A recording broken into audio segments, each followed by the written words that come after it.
I've just been to the petrol station. I've got to say I'm feeling a bit shell-shocked. We're closing in on £2 a litre for petrol. In fact, I think some places it already is. And it's already been confirmed today that the dreaded threshold has been crossed. So filling up your average car in the UK now costs more than £100. They're calling it a dark day for drivers. Sadly, I have more bad news for you. New car sales are down. New car registrations last month fell by over 20%. Less than 125,000 vehicles were sold.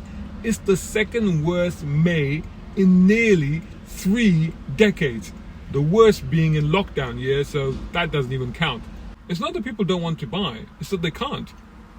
Basically, it's down to supply shortages. Things were already bad at the beginning of the year due to computer chip or semiconductor shortages, but they got worse due to Russia's invasion of Ukraine because it affected other component suppliers, including steel and aluminium, which you kind of really need to build cars. Among the cars that were sold in May, 3 out of every 10 were electrified. Hybrid car sales were up 12% and pure electric car sales were up nearly 18%. In fact, over the course of the past year, they're up by 71%. In a new survey by ChooseMyCar.com, nearly 40% of motorists did say that they would buy an electric car as their next car. However, they won't be able to do that in a hurry though, that's for sure. Another report that just recently came out indicates that waiting lists for electric cars can stretch into 18 months because of an imminent EV battery supply crisis. On the other hand, diesel sales were down by over 50% in May. We've really gone off those oil burners, haven't we? But petrol cars were also significantly down by 25%. Now, the top selling cars in the UK in May were the Vauxhall Corsa, the Ford Puma, the Ford Kuga, Volkswagen Golf, the Mini, the Nissan Qashqai, the Kia Sportage, the Kia Niro, Volkswagen Polo, and the Hyundai Tucson. But that's all academic because car makers just can't build any more cars. Back to those rising costs though.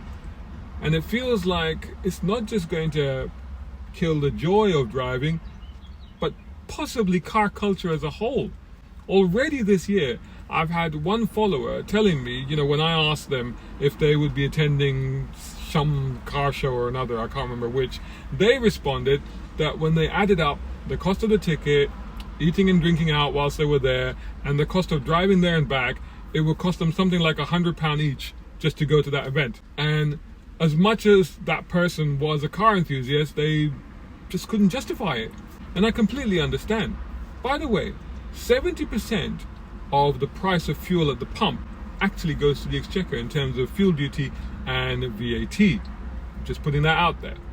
So if anyone from the government is listening, there's quite a lot of wiggle room there if you want to help people get about and get the costs of living down. Remember that fuel prices affect transport costs, which affect pretty much everything, and in turn exacerbate the cost of living crisis. I gotta confess though, the way things are going, it's getting to the point where I've got to wonder if I can keep doing what I do. Got any jobs for a has-been motoring journalist? I'm available. A big shout out and thanks to Jay Williams over at Air Technic, who are top tier sponsors of Brown Car Guy. Check them out at Air Technic Co UK for exhausts, brakes, suspension and body kits. Plus our other major sponsor, Nayagen Solutions. Much appreciation also to tier 4 sponsors, Muhammad Ali Humaid, Tom Conway Gordon and Reza Adil. And of course all these other guys who supporting on Patreon. Brown Car Guy is eternally grateful. Hey, think about joining them over at patreon.com Brown Car Guy. If you can't, don't worry. Just make sure you're subscribing to the YouTube channel and website. Plus follow on social media by searching for Brown Car Guy.